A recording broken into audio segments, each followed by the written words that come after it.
it's hard for us, even though here down at the Super Bowl and in New Orleans, we'll be here all week broadcasting plenty of football, plenty of Oh, time yeah. to cover the Super Bowl and talk about the Chiefs and the Eagles and the Super Bowl we're expecting could be classic and all that. But it's hard when you have such a blockbuster trade. And Charles Barkley Crazy. gave up a good point. I was listening to him on It wasn't NBA terrible. It TV. was a fantastic point. Go ahead. And he was just saying, like, very seldom do you get two stars traded for each other. It's usually like a star's going and you're getting some Picks and a players and bunch of- picks, bunch of Jags. but nobody of equal value or close to it. Right. And these are two big-time players. Even AD. I mean, AD is AD's still all a really good. NBA, insane, Yeah. top. Dude, this has been he's been incredible this year.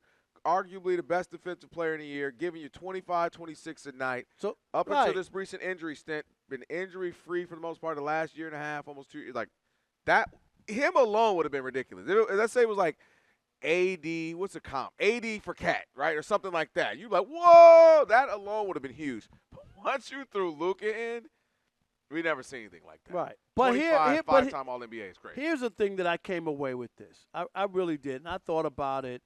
And you know, we had talked for a long time after LeBron started hopping around, putting together dream teams and the big threes and all that kind of went on for the NBA for a while. I think we have entered the franchise empowerment era. Okay. And I think this was the first step. This is something we had never seen where a team has a 25-year-old international star, all-pro, or first-team NBA, let's say it the right way, took a team to the NBA Finals 8 months ago, and they said, hey, guess what? The price tag is $350 million this summer. Thank you, but no thank you. They basically, and they did it in the cloak of night, and they ditched him where basically, you know, it's like that date that you're with and you're like, hey, you know what? Just step out the car for a minute. I need to. Exactly. And you're on your way and you just leave her by the side. Yeah. I know that's not manly, but you get my point. Have you done that before? No, I have That not. sounded a I've little not. too, I've like, not done something that. you know I know. about. Okay, But make you sure. get my point. That's what it felt like.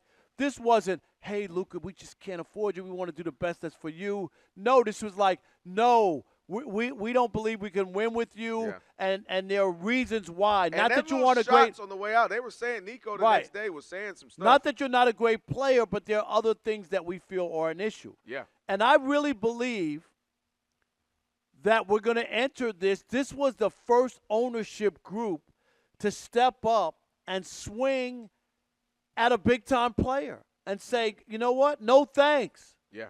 And I know fans around NBA America, they got to feel like maybe this is the start of it. Maybe the owners will take back the sport and step up to these guys and say, no, we're paying you. You're going to honor your contract, and if you don't, and don't do the things we need you to do in the process of trying to win, we'll move on without you. And I know it's a cliche line, but Dallas can really say, we didn't win the NBA championship with Luka, and we could not win it without him. Like, it's not like you won me 3 championships and you're the reason why, and there's no way I can let you go. I get that. But we didn't win. Yeah. And we can move on. Now, here's my big thing. There's a couple other targets. And if I'm ownership, I'm looking at what they just did in Dallas and in Philadelphia with Embiid, Joel Embiid. Man, you know what? This don't shape up. Things don't work out. We're going to move on from Joel Embiid. Down here, right here in New Orleans with Zion, Williamson, enough already. What a disaster this has been. You know what? Can we package him and move on from this contract and move on to somebody else, making these guys available? I'm dead serious. I think we might be seeing something, and a little bit, which is totally different, to Jimmy Butler, but it is management, ownership, pushing back and not just giving in. You all the guys complain or say something, and right away, all right, we'll trade you. Okay, you don't want to be here. Like they're saying, no. We saw it even a little bit in Brooklyn when Kevin Durant wanted to be traded. They said, no, we're not giving you away. If we find a deal that works for us, maybe we'll do it, but We're not just And going you to give you wanted to away. be. Y'all you teamed up to be, you, James and Kyrie to come here. You think Why are we just I'm giving crazy you, yeah. on this? So I don't think the NBA is ever going to change. I think it still will be a star-driven league. I think the league embraces that. I think they love pushing their guys forward, and because literally you see their faces, and it's just one of those things, and they're very, very incredibly marketable. I mean, you can be Nick Swaggy P. Young and be more famous than some of the biggest names in other sports because it's just the way the NBA is. So I don't think it will do a full shift or a full 180. However, I do get to the point of what you're saying. I've been saying this to you guys as long as I've been on the show. Remember we talk about quarterbacks. And remember I said at some point there's going to be a team that just says no. Well, no, I'm due. I'm Brock Purdy, or I'm this. I'm up. They gave Trevor Lawrence. They give Dak Prescott. I'm due. No, I'm not paying you $65 million just because technically I have to because you up next. No, and I think you're starting to see where owners are going to be like, no, I don't want to pay Luka now. They could end up being wrong. He could go to Lakers, win 3 rings in 7-8 years, and it'll burn them. But you're starting to see ownership say, all right, these are the parameters in which we're doing business.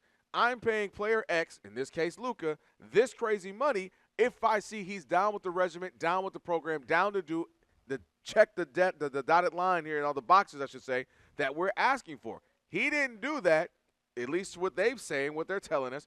They decided to move on. Now, that is your prerogative as the owner. Now, I think the onus becomes now, if I'm a fan of the team, you got to win because we can't have given up Luka, don't win for the next 15, 25 years or something, and then he runs off and runs 1, 2, or 3 with the Lakers.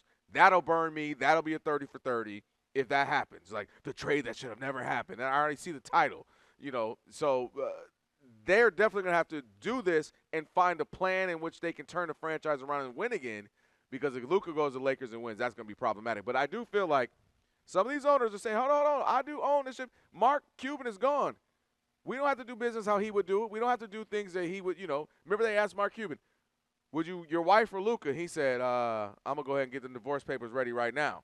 That was how Mark Cuban is. He was that in on Luka in 2020 when they asked him that.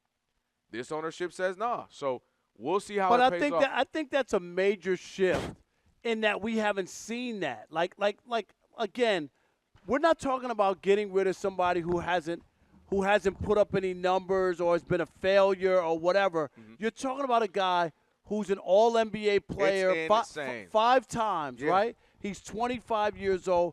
8 months ago, in the finals. you were in the finals and the favorites because of Luka. You were in the finals and the favorite. Now, you didn't win. Right. Boston won it. You would think they were saying, you see what I'm saying? We're on our way, baby. We're close. We're close. All we got to do is get them back. We got the team together. And they opted out of that. I think that's shocking to me.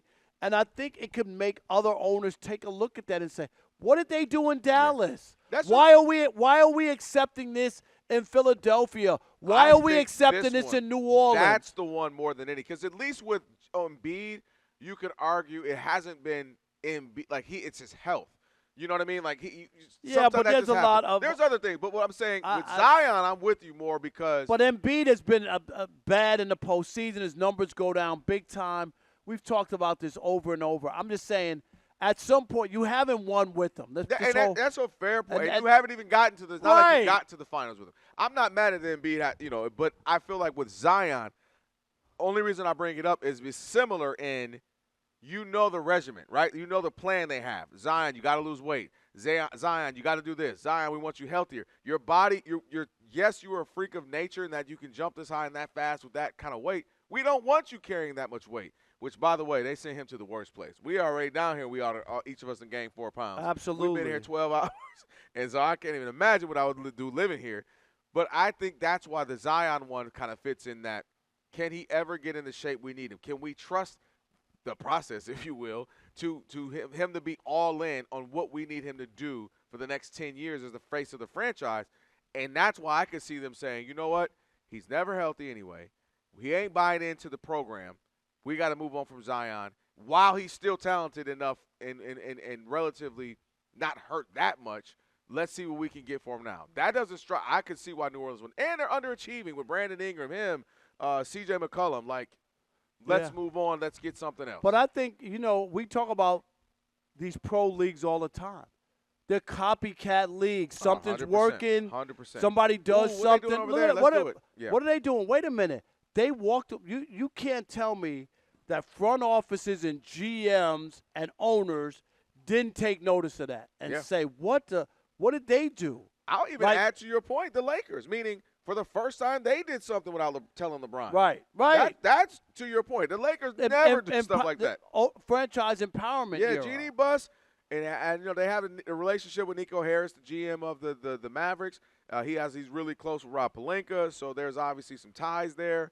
But for them to do something without telling LeBron, they would never make a move without telling Kobe. They would never make one without LeBron. So that ownership is trying to finally do something.